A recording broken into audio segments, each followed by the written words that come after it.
Hey guys, I'm Brandon and welcome to my new segment, How It Works, where we take a look at all your favorite movie characters' equipment, weapons, vehicles, and more. Today, as our first episode, the Ghostbusters.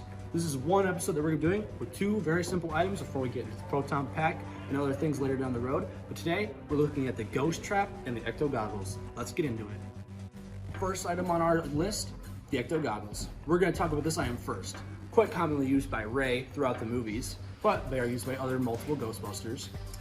They are quite significant because actually the original prop were actually 80s night vision goggles used by the military, like quite a lot of the other Ghostbusters equipment. So I'm going to tell you how they work. These are the Ecto Goggles built by Ray Stantz and Egon Spengler. Their use is simple: detect PKE energies and spirits that might be invisible to the human eye.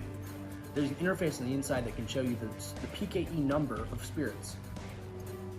The original prop is based off of a 80s military night vision goggles, as shown in the picture here.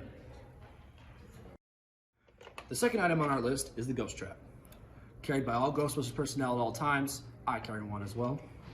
It can fit multiple ghosts, but not too many or else it can overload. Anyways, we're going to give a more in-depth look on it right now.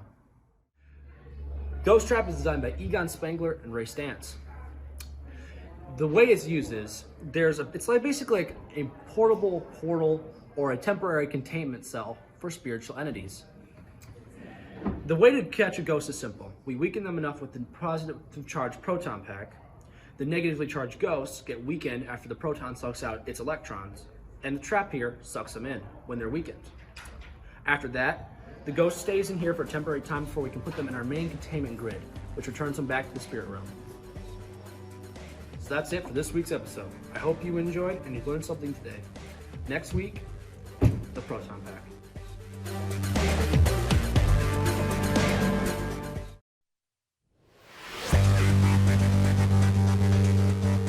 Hey guys, welcome to the new episode of How It Works. This week, the Proton Pack. This is the Proton Pack, the unlicensed nuclear accelerator and the best friend of every Ghostbuster out there. Its purpose is simple.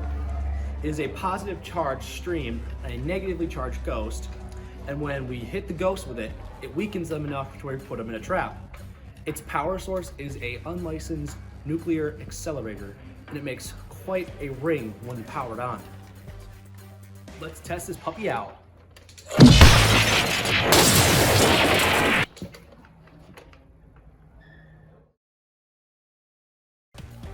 And that's it for this week's episode.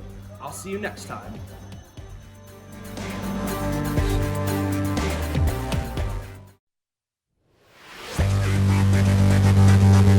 Hey guys, welcome back to How It Works. This week's episode, the Lightsaber. The Jedis have three main colors, four depending on different things, such as blue, green, white, and purple.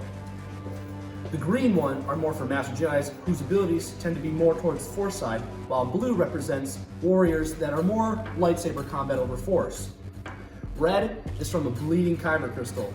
Usually most Sith users have these because they crack the crystal inside, causing it to bleed a red color.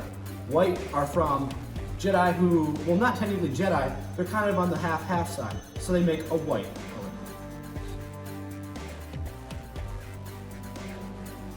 For a lightsaber to work, it must have a kyber crystal. A power cell powers the crystal, which then creates the blade by using field energizers. There are many different materials for lightsabers to be made of, like alloy metal, beryllium, Hysian smelt, Lavinia steel, and bronzium.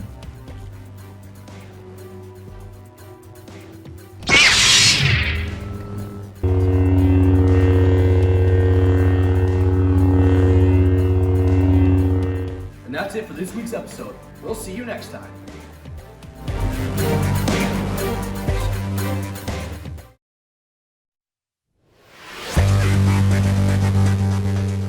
Hey guys, Brandon here from How It Works, and with this week's episode, Captain America's Shield.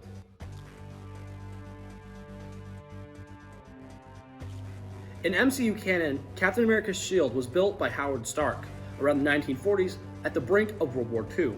It's made of what was believed the last amounts of vibranium, the strongest metal on Earth. But in the comic verse, it's actually made of adamantium, which is stronger than MCU's vibranium. Now, really, there are actually two Captain America shields that are canon in both the MC universe and the comic verse. The other one is as the picture right here. It's more of a kind of squarish design, but it does have the iconic red, white, and blue and the star up top. Over here is the more disc one, which is the one that's probably more iconic than the one over here.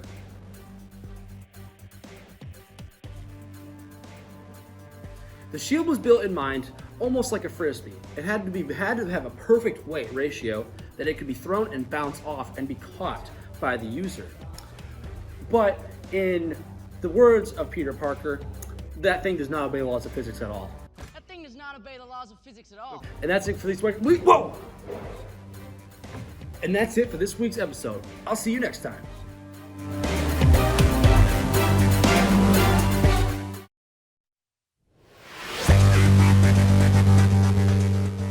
Hey everybody, Brandon here from How It Works, and this week I'm going to be talking to you about how Peter Parker's web shooters work. Let's get into it.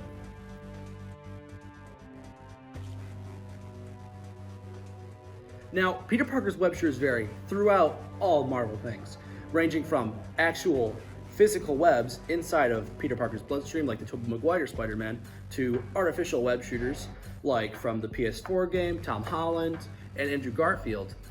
But we're going to be talking about how web fluid is also made.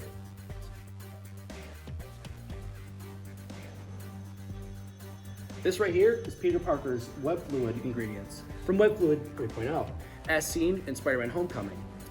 The ingredients are silylic acid C4H6 and O5, toluene C6H5 and CH3, methanol CH5 and OH, carbon tetrachloride, H-heptane CzH6, potassium carbonate, ethyl hexate, BHA, sodium tetraborate, and silica gel for purifying the web, creating a sticky silk.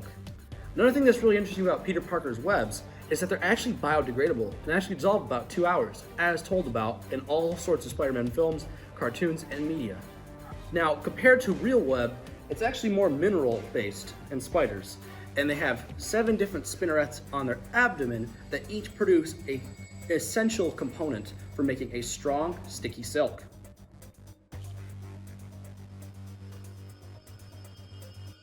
Have you ever wondered why Peter Parker does this when he shoots his web? Well, it's actually quite simple.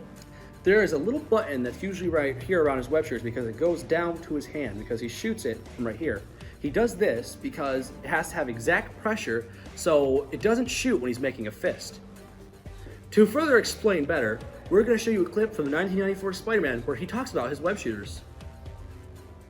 When that spider bit you, did it give you power to make webs too? No, I did that myself. I make web fluid and store it in small pressurized containers that load into these web shooters I built. Wow! You must be super smart to think this stuff up. I think when I was bitten, the spider passed on an instinctive knowledge of how to combine certain enzymes to make this strong, sticky webbing. The trigger is this sensitive electrode located here in my palm.